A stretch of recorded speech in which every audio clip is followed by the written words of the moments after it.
Medicine Through Time, the Medical Renaissance, 1500 to 1750. Key words then that you need to understand as you work your way through this unit. Firstly, what is the Renaissance? Well, the Renaissance was the start of a rebirth in questioning, a rebirth in inquiry, a rebirth in the way that the Greeks and the Romans studied the world. Completely different from the way in which the Catholic Church up until this point told people what to believe. So it's from this rebirth of questioning that we can see the start of the scientific revolution that will carry on into the next booklet. It starts in Italy and, like the ripples on a pond, spreads out across Europe, eventually reaching all corners of the continent. The Reformation was a process that happened at the same time, involving people questioning or protesting against the power and the practices of the Catholic Church. These protesters were renamed as Protestants. The printing press, one of the great discoveries of human invention, allowed the spreading of knowledge much more quickly and efficiently. Up until now, books were all handwritten. Printed books could be mass-produced, would therefore be cheaper and therefore more accessible to ordinary people. Though during the Renaissance, this was merely the start. Vesalius was the anatomist of the Renaissance. He questioned the words of Galen, and in doing so, in challenging the beliefs of Galen, was challenging the power of the Catholic Church. He wrote his book, the Fabrica, in which the human body was illustrated to a level unknown before. William Harvey was the English physiologist who proposed that the heart was a pump, that the heart pumped the blood around the human body. Although he believed the veins and the arteries were linked, when he was working, the technology did not exist for him to be able to find the capillaries which link the two, though the discovery of the microscope after his death proved Harvey to be correct. Paré was the battlefield surgeon, essentially the barber surgeon, who through an accident of running out of oil started to use bandages and started the very slow process of humanizing and reducing the brutality of Renaissance surgery. A ligature is a thread which is used to tie up bleeding veins and arteries rather than cauterizing using a white hot stick. A digestive mixture is a balm used by Paré to soothe the wounds of the infected patients. Number 10, the Royal Society, an institution set up with the support of King Charles I of England to show that the government supported the development of science. The Royal Society made science and experimentation trendy and encouraged many breakthroughs during this period. Scientific thinking, the process of having a question, a hypothesis, then testing that through experiments, repeating your experiments, recording your findings, then publishing your results. Galen, still mentioned here in the Renaissance because his beliefs and his ideas were still held to be the truth by so many people. The Renaissance, as we will see as we work through this, was essentially a process to do with a very small group of wealthy, educated men. If you weren't part of that group, you would continue to believe in the ideas of the Catholic Church, and the Catholic Church supported the beliefs and ideas of Galen. The septum was the study of the heart and the anatomy of the heart, which Galen claimed to fit a certain model, and Vesalius proved was something else. Experimentation, as we've already said, is linked back to scientific thinking.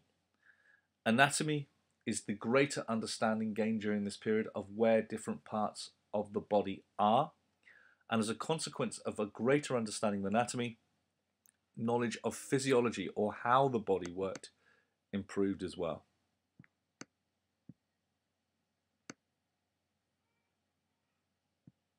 Okay. So, in watching the film, you see that during the Renaissance there was a breakdown in the authority of the Catholic Church, the Reformation. It encouraged more people to question. In questioning, people made discoveries, and in those discoveries they found that what they had been told was the truth through Galen was in fact not as accurate as they had been led to believe. 2. Was it similar or different to what was happening in the Middle Ages? Well, it was different. Instead of accepting what you were told to believe was the truth, people were now questioning it. How would these describers change medicine? These changes brought about by the Renaissance started the slow process of changing medical beliefs. Not overnight. None of the discoveries of Paré, Vesalius or Harvey would make anyone better. But they started the process that would eventually lead to those kind of breakthroughs. Okay. So then, how did each of these various factors affect the Renaissance and affect medicine? The power of the church being reduced would consequently allow more people to question. The printing press would allow new discoveries to be shared very quickly and very effectively. Provided people were literate and they spoke Latin, the books of this period, like Vesalius' Fabrica, could be easily understood and read. Art was now portraying the human body accurately because there was a genuine interest in what the human body looked like. In medieval art that came before the Renaissance, the human body isn't portrayed accurately. People didn't study the work of God too closely. They didn't think that was their job. But artists, as those used by Vesalius, drew such accurate pictures of the human body that consequences were that anatomy and physiology improved. And the Royal Society encouraged medicine and science. It became trendy to be a scientist. Technological breakthroughs also allowed more things to be seen than had been seen before. The extension task here is to see and speculate if there are any connections, any links between these various factors. So, for example, the printing press allowed artists to spread their knowledge more clearly. The Royal Society encouraged technology to be developed. Are there any other connections? How did these changes then during the Renaissance actually affect ordinary people? Well, looking at the street scene here, you'd struggle to find anything different from this to a medieval scene 500 years before. In effect, the Renaissance did not affect ordinary people. It only affected a small, rich, wealthy, elite group of men. Everyone else carried on as they had before. So we will see progression during the Renaissance, but for most people, it was simply continuity. Therefore, is the Renaissance a turning point or a trend? Well, it's a turning point because new discoveries are being made. But it's a trend because for most people, things didn't change. One of the key reasons that explains why change was limited is that the power of the church still affected most people and how they lived their lives. Nothing changed. Okay. Now you study the background to Andreas Vesalius, the Anatomist. His book was the Fabrica. His background was that he came from a family that was wealthy, which gave him an education. His main ideas were those to do with anatomy that challenged the established ideas of Galen. What factors helped him succeed? He was born at the right time, he had a good education, and he was able to study the human body in a way that Galen was not able to do so. Why did his work have limited importance? Because the people he was writing his books for and the people reading about his discoveries were very limited. In other parts of Europe, the Catholic Church banned his work. How did his work affect medical training? Vesalius became a teacher, and his style of teaching was very hands-on and practical, totally different to how people were educated during the medieval period. Instead of listening to a doctor reading from a book, Vesalius encouraged people to hands-on, to work on human bodies, to see what he was describing. Overall, how important was his contribution? It was very significant in the long term because of the effects that it would eventually have. In the short term, however, it had less of an impact because people, his audience, were rather limited. William Harvey, you are expected to storyboard the story of his discovery, identifying that the veins and the arteries took blood away from the heart and that valves in the veins and the arteries prevented the blood flowing backwards. Again, why did his work have limited importance at the time? He couldn't prove his theory. He couldn't prove the connection between veins and arteries. He couldn't find the capillaries. Secondly, there was a limited audience for his work and his discoveries. Most people couldn't read. Finally, as with Vesalius, but we didn't mention earlier, people are naturally conservative. People who come along like Vesalius and Harvey and say, hey, everything you've studied up until now is wrong, are not normally that welcomed. What factors helped Harvey to make his discovery and be so successful? Again, he was wealthy, he was educated. What was his contribution to the history of medicine? Again, like Vesalius. In the short term, he had some significance because his book was published and his book was questioned and discussed. But many people in the short term were not willing to accept his ideas as being correct. Because people were conservative, in the long term, once his theories were proven, with the discovery of capillaries by the use of the microscope, his ideas become more accepted.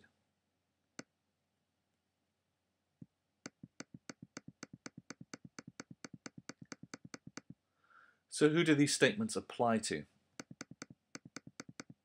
We have Harvey here on the right and Vesalius on the left. Vesalius was the anatomist, Harvey the physiologist. Vesalius proved Galen was wrong. One could also argue that Harvey had an impact here. Vesalius dissected human bodies, making him very different from his predecessors. Vesalius used artists. He was the first to portray the body accurately. Harvey copied him. Harvey proves that the blood moves one way around the body and proves that the heart works like a pump. Vesalius, no holes in the septum, and Harvey that the same blood circulates. Vesalius was supported by the government, who made bodies available to him.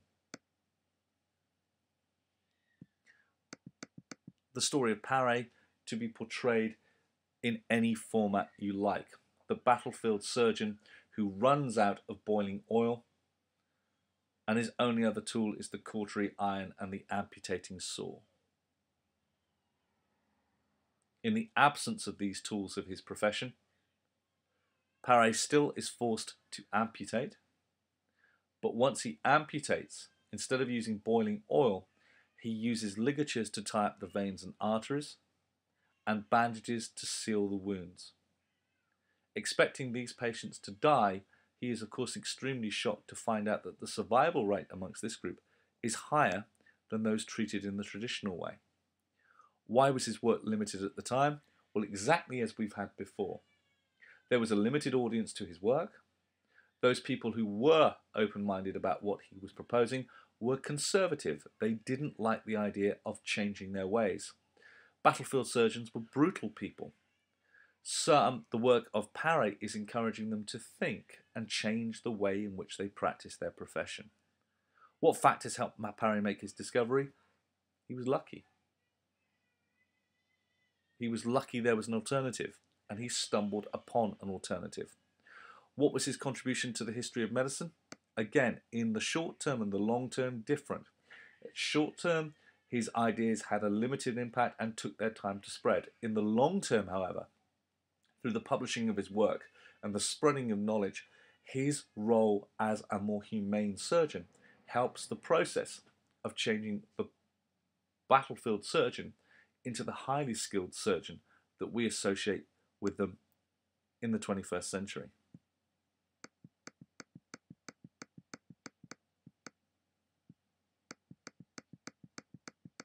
So, referring to the textbook, what enabled progress to take place during this period?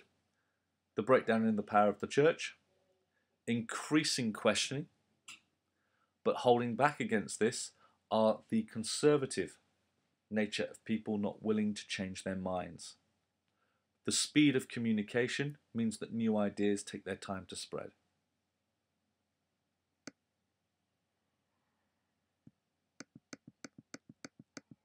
Therefore, using the Venn diagram at the end to conclude about the key features of medieval and Renaissance medicine and what overlaps. This is the continuity between the two periods. And remember, for most people, the Renaissance did not happen. Most people in the Renaissance carried on practicing medicine exactly as they had done in the medieval period. It is a rich, wealthy, elite group of men who start practicing medicine differently.